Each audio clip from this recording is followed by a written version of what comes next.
آپ ان سے پوچھیں عبداللہ بن ابی حضور کے پیچھے نمازیں پڑھتا تھا، ایسا ہی ہے نا جی، 5 وقت مسجد نبوی میں نماز پڑھتا تھا، حضور کے پیچھے پڑھتا تھا، اللہ نے اس کی نمازیں اس کے منہ پہ مار دی۔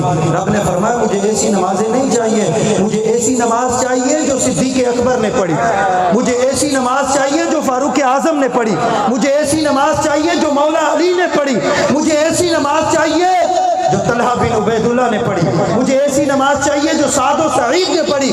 اگر آپ سبحان اللہ کہے تو میں بتاؤں پھر صحابہ نے نماز کیسی پڑھی ہے؟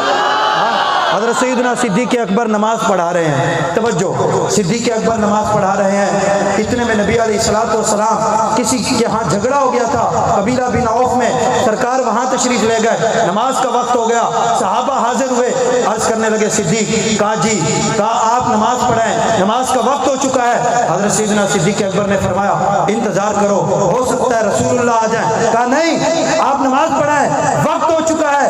حضرت سیدنا صدیق اکبر مصلی امامت پہ کھڑے ہوئے، سارے صحابہ نماز پڑھ رہے ہیں، مسجد نبوی ہے، ہاں جی، شارع خود موجود ہیں، یعنی شریعت بنانے والے خود موجود ہیں، رسول اللہ سیدنا صدیق اکبر نماز پڑھا رہے ہیں۔ اتنے میں نبی علیہ الصلوۃ والسلام کی جلوہ گری ہوئی، میں نے کہا او نمازی ادھر دیکھ صحابہ کیا کر رہے ہیں، حضور کی جلوہ گری ہوئی۔ صدیق اکبر نماز جب پڑھاتے تھے تو آپ کو دنیا کا کوئی خیال نہیں ہوتا تھا، نماز میں مشغول ہیں، اتنے میں رسول اللہ کی جلوہ گری ہوئی۔ حضرت سیدنا صدیق اکبر رضی اللہ تعالیٰ عنہ نماز پڑھا رہے ہیں، صحابہ کو بے چینی ہونے لگی کہ رسول اللہ آ گئے ہیں اور صدیق اکبر مصلی امامت میں ہیں۔ پتہ ہے صحابہ نے کیا کیا؟ حاجی دین محمد گوٹ والو، یہ یوں، یہ اس کو تصفیق کہتے ہیں، علماء موجود ہیں، یوں اس طرح کرنے لگے تو پوری مسجد میں شور مچ گیا۔ حضرت صدیق اکبر نے دیکھا یہ کیا ہو رہا ہے، آپ نے توجہ کی تو آپ کو بڑی پیاری سی خوشبو محسوس ہوئی، آپ کو پتہ لگا کہ رسول اللہ آ چکے ہیں۔ حضرت سیدنا صدیق اکبر مصلی امامت سے پیچھے ہٹنے لگے، توجہ کر رہے ہیں، آپ کو بات سمجھ آ رہی ہے نا جی؟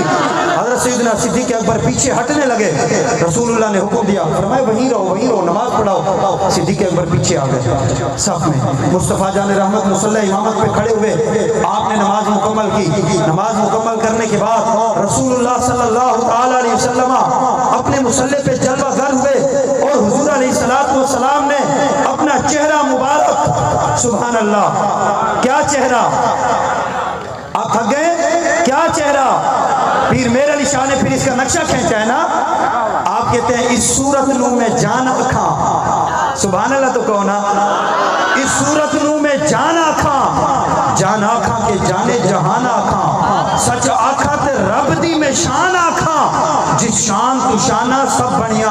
اور آپ کہتے ہیں لو مخ تو مخطط برد یمن، من بھاوری جھلک دکھاؤ سجن، وہ مٹھیاں گالیاں الاؤ مٹھن، جو ہمرا وادی سن کریا، دو ابرو کوس مثال دے سن، جدو لوکے میادے تیر چھٹن، لبا سرخا کھا کے لال یمن، چٹے دند موتی دیا ہن لڑیاں، مکھ چند بدر شاشانی ہے، متھے چمک دی لاٹ نورانی ہے، کالی زلف تے اکھ مستانی ہے، مخمور اکی ہن مد بھریاں، یہ صورت شالا پیش نظر، رہے وقت نزات روز حشر، وچ گل تھی جد ہو سی گزر، سب کھوٹیاں تیسن تد کھریا، سبحان اللہ ما اجمالکا ما اکمالکا ما احسنکا، وہ کتے میرے علی کتے تیری سنا، گستاخ کیا کتے جاڑیا۔ اتنی پیاری صورت، اتنا پیارا چہرہ رسول اللہ نے صحابہ کی طرف کیا اور حضور نے فرمایا ابو بکر، عرض کیجیے رسول اللہ۔ حضور نے فرمایا میں نے تو آپ کو کہا تھا کہ آپ نماز مکمل کریں، پھر آپ پیچھے کیوں آئے؟ صدیق اکبر نے جو جواب دیا اور وہ جانتے تھے کہ کچھ دنیا میں ایسے نمازی پیدا ہو جائیں گے جو کہنے بس نماز پڑھو باقی سارا دین نماز میں ہے، سارا دین رسول اللہ کا نام ہے، بس حضور کی ذات دین ہے، نماز دین کا رکن ہے، اصل دین نہیں ہے، اصل دین رسول اللہ کی ذات ہے۔ سیدنا صدیق اکبر کو حضور نے فرمایا جی آپ پیچھے کیوں آ گئے تھے؟ حاجی دین محمد گوٹھ والوں، صدیق اکبر نے جو جواب دیا نا، کیا بات ہے، حضرت سیدنا صدیق اکبر نے عرض کیا رسول اللہ ابو قحافہ کے بیٹے کی جرت تو نہیں ہے نا، آپ کے ہوتے ہوئے آپ کے مسلح پہ کھڑا ہو، صدیق آپ کے پیچھے ہی اچھا لگتا ہے، صدیق آپ کے پیچھے ہی اچھا لگتا ہے۔ لوگ کہتے ہیں جی سنی میلاد مناتے ہیں، یہ چری ہیں، میں نے کہا جی ہم چریے ہی اچھے ہیں، کہتے ہیں یہ پاگل ہیں، ہم نے کہا ہم پاگل ہی اچھے ہیں، کہتے ہیں یہ مشرک ہیں، میں نے کہا ہم مشرک ہی اچھے ہیں، کیوں؟ ہمارے امام نے ہمیں بتایا ہے، پتہ ہے کیا بتایا ہے؟ ہمارے امام نے ہمیں بتایا ہے، ہمارا امام کہتا ہے دل ہے وہ دل، دل ہے وہ دل جو تیری یاد سے معمور رہا، اور سر ہے وہ سر جو تیرے قدموں پہ قربان گیا۔ اور امام نے حضرت یہاں ایک اور بات بھی کہی ہے، پتہ امام کیا کہتے ہیں؟ امام کہتے ہیں یہ جو کہتے ہیں نا توحید توحید توحید توحید، ان ذلیلوں کو پتہ ہی نہیں ہے توحید کیا ہوتی ہے۔ توحید پوچھنی ہے تو بریلی کے تاجدار سے پوچھو نا۔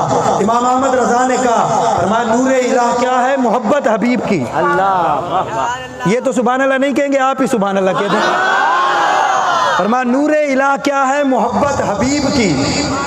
یہ جو توحید توحید کرتے ہیں نا جی توحید توحید، اعلیٰ حضرت نے فرمایا تو چاہتا ہے کہ تیرے سینے میں اللہ کی توحید کا نور اترے، رب کی معرفت آئے، تو چاہتا ہے کہ رب تیرے دل میں اترے؟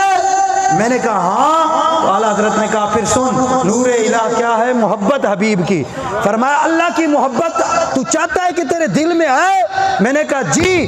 تو کہا پہلے اس دل میں مصطفیٰ کی محبت ڈال، اور جس سینے میں مصطفیٰ کی محبت ہوتی ہے رب کا نور اسی سینے میں اترتا ہے۔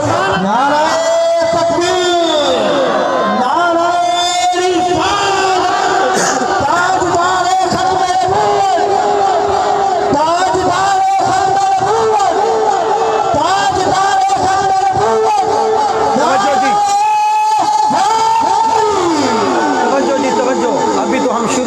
سنی کہتے ہیں سنیوں کو تقریر کرنا نہیں آتا، میں کیا ذلیلہ بات کرتے ہی سنی ہے حضور کے بارگاہ میں، نعتیں پڑھتے ہی سنی ہے، میں آپ کو حقیقت بتا رہا ہوں۔ اعلیٰ حضرت نے کہا نور الہ کیا ہے؟ محبت حبیب کی۔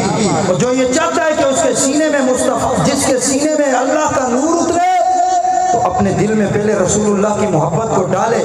میں نے کہا امام یہ بھی بتا دیں، توجہ جی بات کوئی نہ کرے، توجہ، میں نے کہا امام یہ بتا دیں کہ جس دل میں رسول اللہ کی محبت نہیں ہے پھر وہ کیا ہے؟ پتہ امام کیا کہتے ہیں؟ فرمایا جس دل میں یہ نہ ہو وہ جگہ خو کو خر کی ہے۔ فرمایا جس سینے کے اندر مصطفیٰ کی محبت نہیں ہے وہ دل دل نہیں ہے، وہ کتے گدھے اور خنزیروں کی رہنے کی جگہ ہے۔ میں نے کہا پھر دل کیا ہے؟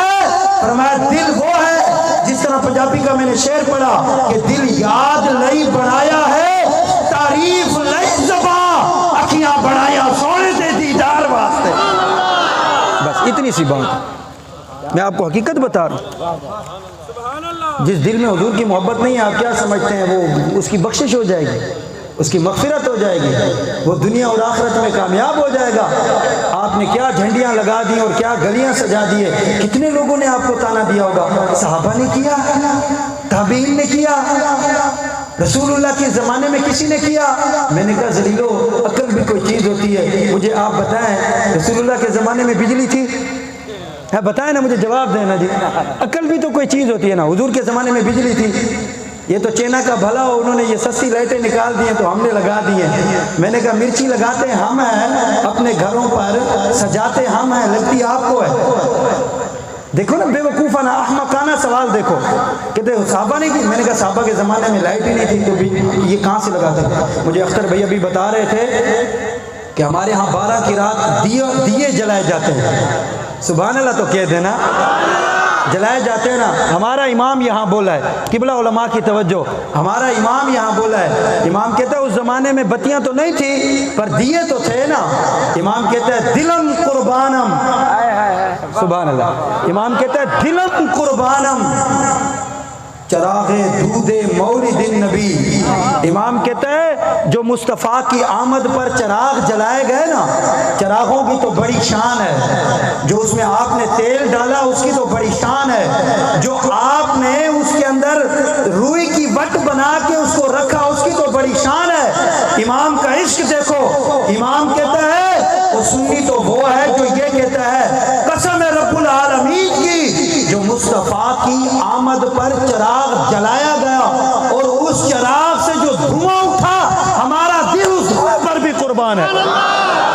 امام کہہ رہے ہیں، فرمایا ہمارا دل اس دھویں پر قربان جو حضور کے میلاد میں اٹھا۔